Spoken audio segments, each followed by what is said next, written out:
Warriors, rise. Holy shit. Strap on your seatbelt, Warriors. I've been talking about this for the last 2.5 years. Now we are here. I'm going to share with you why they're buying Bitcoin. Now, you guys know I'm not a big Bitcoin person, but the elites are moving into Bitcoin for a reason. There's always a season and a reason.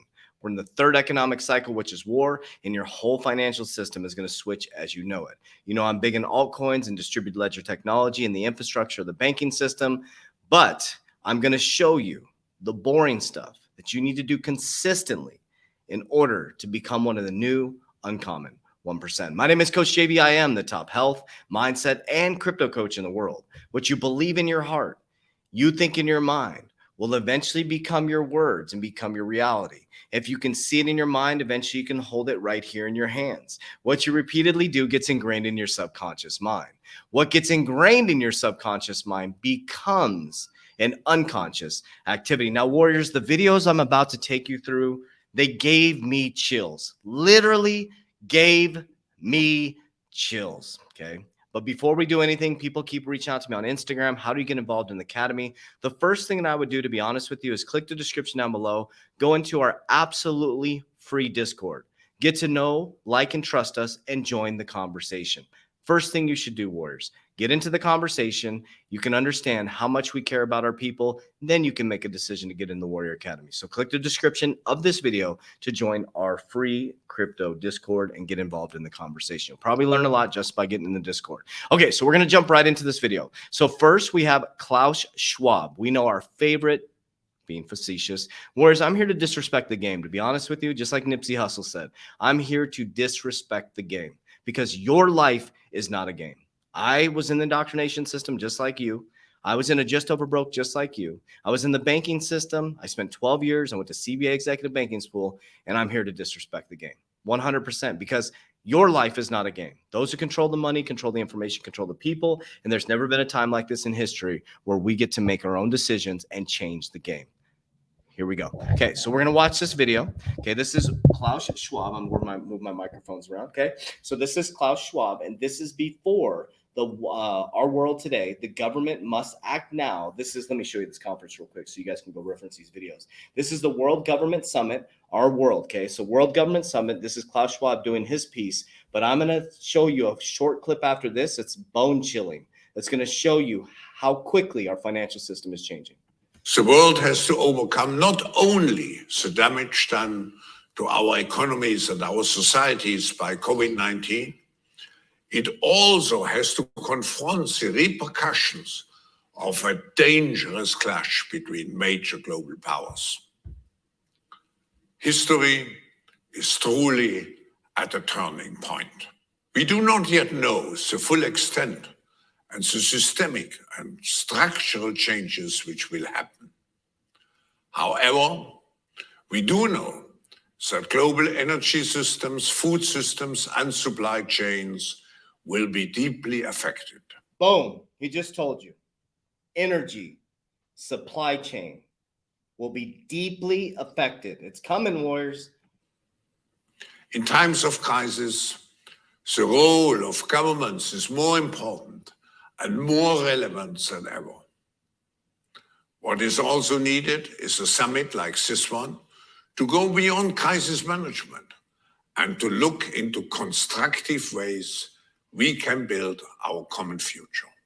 Our futures are intrinsically connected to one another, as the profound challenges to mankind, such as climate change, are globally interconnected and require collaborative responses. Okay, so let's see what they're talking about with these collaborative responses. I'm gonna lean forward to my microphone here. Okay, all right, so check this out. So now this video, we're gonna watch a little bit longer portion of this video, okay? So this is at the World Government Summit 2022, 2 days ago. Listen to what these people say. There's a lady that's gonna speak in just a moment. There's gonna be a couple people that are gonna speak. Listen to what she says and what I've been telling you guys since 1971. We detached from the gold standard. And remember, the Bretton Woods standard in 1943, around 1945, I told you when they took us off the system in 1971, the gold standard, that was the switch. They knew they were switching our economic system. Klaus Schwab created the World Economic Forum, the gentleman is just speaking, in January 1971. Listen to this, what they're about to say. This sense that you certainly see this here, that we are in a pivot with foreign policy to a policy that fundamentally and clearly serves economic needs, geopolitics to geoeconomics, as Dr. Anwar has suggested, I think is certainly an extremely important driver of what is going on today. But your sense, I want to get a sense of where we're at and the impact that this will have on global policy going forward and how this world is run. The impact of the economics of it all. Well, first of all, let's take a look at what makes up world orders. World orders are that a group of countries across the world agree to a set of rules and they agree to play by them. The second is there's a balance of power so that no power feels that it can subjugate a neighbor. That's what we've lost in Russia. There wasn't a balance of power. Europe decided the age of military power is over. And so Russia is attempting to subjugate Ukraine. But then the third part of this is a consensus that everyone accepts this. It's almost too utopian to come about. And so what's emerging right now, which I think is a danger, is a Chinese-centered order and a US-centered order, and that we're breaking down again. And that's not a healthy outcome. It's not the outcome we want. But that gets to the economics. And that's what I wanted to touch on, because the economics are that China, I think in 2016-17, invested $53 billion in the United States. Last year, $1 billion.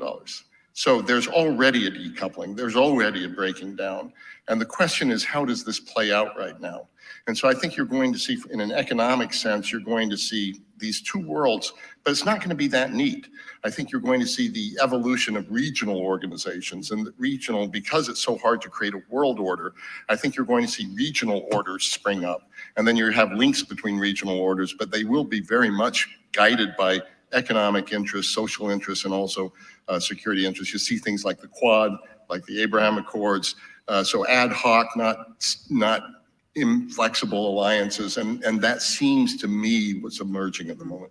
Should countries' governments be forced to make a choice, to take a side at this point, Pippa? I mean, certainly, again, this is a big narrative here, Okay, so this is so important. Listen to what she says. It's bone chilling to me. When I heard this, I was like, man, I'm so glad I disrespected the game and went completely opposite. I knew this was coming.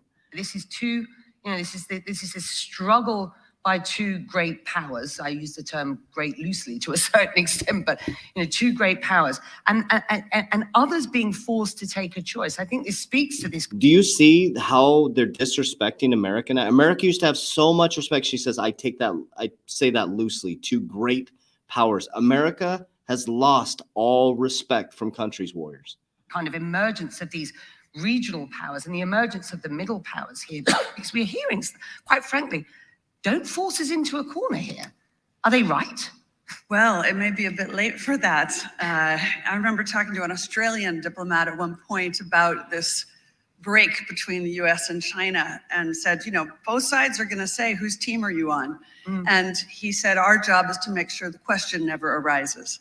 But the question has arisen. And so I think we have to go deeper. And it's not about the US versus China. It's about what underpins a world order is always the financial system. I was very privileged. My father was an advisor to Nixon when they came off the gold standard in '71. And so I was brought up with a kind of inside view of how very important the financial structure is to absolutely everything else. And what we're seeing in the world today, I think, is we're on the brink of a dramatic change where we are about to, and I'll say this boldly, we're about to abandon the traditional system of money and accounting and introduce a new one. And the new one, the new accounting is what we call blockchain. Okay, pause for just a moment. Pippa, look her up. She's a beast. Okay. She said we're about to abandon the old system and bring in a new one. Who is on the board of directors for Ripple? Rosie Rios. What did she say? She's responsible for bringing in the new currency. It means digital. It means having a almost perfect record of every single transaction that happens in the economy, which will give us far greater clarity over what's going on. It also raises huge dangers in terms of the balance of power between states and citizens. In my opinion, we're going to need a digital constitution of human rights if we're going to have digital money. But also, this new money will be sovereign in nature. Most people think that digital money is crypto and private, but what I see are superpowers introducing digital currency. The Chinese were the first. The US is on the brink, I think, of moving in the same direction. The Europeans have committed to that as well. And the question is, will that new system of digital money and digital accounting accommodate the competing needs of the citizens of all these locations so that every human being has a chance to have a better life? Okay. So important. Okay, so let's break that down. Let's unpack this. Okay, so I'm going to unpack it for you. Okay, so she talked about it's not going to be just it's a digital currency. Okay, it's a digital currency. It doesn't mean it's going to be cryptocurrency, but here's why I invest the way that I do. I invest as if they are software companies, Warriors, as if they are software companies. So let me break this down for you guys. Okay, let's jump into this. Okay, so here's the U.S. debt. Okay, let's just take a look at it. 30 trillion in national debt, 24 trillion in gross domestic product, our negative debt to income ratio. So as she talked about, her dad was an advisor for President Nixon. We detached from the gold standard. Look what's happened since we detached. 1960s, we were 53% debt to income ratio. 1980s, 9 years after we detached, okay, there's a little bit of a drop. We were looking pretty good. And then since then, it's just completely collapsed since 2000. 2000, we're at 58% debt to income ratio. And then when technology started to come in, since 2008, since Bitcoin's inception, think about this, since Bitcoin's inception, we have gone to 125% debt to income ratio. Okay, so this is what she's talking about. So the House bill calls for creation of crypto-less, private-first digital currency. So they are moving us to a digital dollar. Yes, it's going to be a central bank digital currency, a digital dollar. Here's what it's going to look like: is you are going to have a FedNow wallet, a cryptocurrency wallet, and you'll have your digital fiat currency. You're already on a digital currency, Warriors. If you walked into the bank, they don't have your money. Every single dollar in the system is someone else's debt. You need to understand that. Okay, so you're going to have a central bank digital currency that'll run on distributed or some type of blockchain, right? Then you're going to have a digital dollar, which we're already digital. Dollars are already digital, okay? The cash that you're holding in your hand is just a worthless piece of paper that's backed by somebody else's debt. That's it. So if you're standing in front of somebody, their auto loan is your deposit, okay? So you need to understand the banking system. That's why I invest in software, okay? So here's the blockchain, Global Blockchain Business Council. Okay, they are part of the Digital Dollar Project. So it shows you all the people who got involved in the Digital Dollar Project. You can dive into all this stuff. This is the Global Blockchain Business Council. Okay, there's 352 institutional members. But this right here is the World Government Summit. They are telling us, I mean, this is, you can just watch this video. It's a 6-hour video, Warriors. There's so much information that confirms everything as crypto influencers and as people that have kept people focused on fundamentals.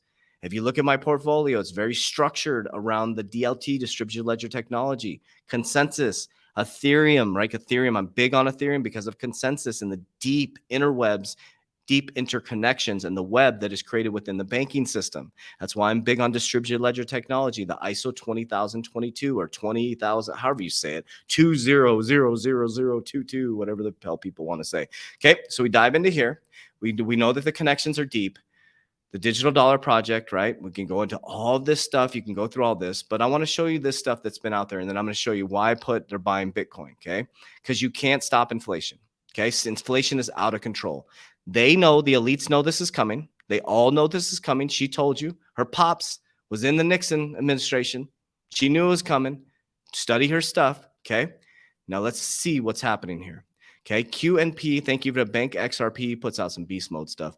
QNB unveils new payment system services in Smart City Expo. Ripple's cross-border payments to fund payment technology. Let's check this out. QNB unveils new payment services in Qatar in Smart City Expo in Doha 2022. Okay, so Ripple is named right in here. This is a partnership delivers real-time payments to provide a unique and differential experience for QNB's customers.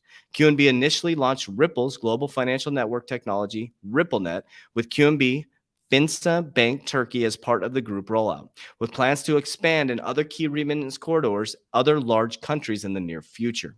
Okay, this is very important to understand. Ripple is deep in Asia's market. Deep. Look at, they're everywhere, Warriors, everywhere in the Asian markets. So this whole Ripple XRP SEC case going on is all, think about it. This was something that happened 9 years ago. The case should be settled by now, right? Now you have, is it Goldman Sachs? Goldman Sachs saying that they're going to go after the SEC. It's all about regulation. Here's why I know that. The big boys are now working to get all their assets under management. Okay. What they're working to do is they're working to move your cash into crypto, the new asset class. Okay. This is why Silvergate purchased Blockchain Payments Network assets from Diem. So Facebook was working with Diem, was going to create their own infrastructure. Facebook got shut down by the government. Government said, screw you. So he went metaverse. They said, boom, let's tap Silvergate to go purchase the assets from Diem. Now Silvergate is giving MicroStrategies, which is connected to MicroStrategies, $205 million loans in order to buy more cryptocurrency that is basically owned by Vanguard and BlackRock, who are some of the biggest. BlackRock is the biggest asset manager in the world. So they're signaling that Bitcoin is where they're heading into. The reason why is because they're going to collapse the monetary system. Klaus Schwab told you that there's going to be food shortages, supply chain management shortage, and the energy sector is going to be brought to its knees. That is going to be the catalyst in order to move you into a new quantum financial system, a new blockchain supply chain management system, a new distributed ledger technology, because they're going to bring you to your knees. Problem, reaction, solution. That's why I'm in Ethereum. That's why I'm in XLM. That's why I'm in XRP. That's why I'm in CRO, barrier to entry. That's an exchange. Okay. That's why I'm in QNT that connects the interwebs, Web 2.0 to Web 3.0. That's why I'm into some gaming tokens. That's why we have a company that has nodes. That's why we're in the metaverse. We are literally investing in the new infrastructure. So I want you to take a deep breath, get into the conversation in the free Discord, and understand, Warriors, that this is not going away. You can't deny this anymore. You can't. So I've told you, I'm disrespected the game. I left, put myself at risk, went against the corporate system, put myself out there. But now you're listening to World Government Summit. All these people are telling you the game is changed. They literally, throughout this whole thing, they're telling you the game is about to be flipped upside down. And you are the uncommon 1%. You're the small percentage of the population that's invested in the new infrastructure of the financial system. So congratulations. I want to let you know from my heart to yours that I truly am doing this out of love. I'm trying to free as many human beings as possible before I leave this earth. I love you. I appreciate you. Join the free Discord. As we always say, Warriors, let's get your shit together. Let's go.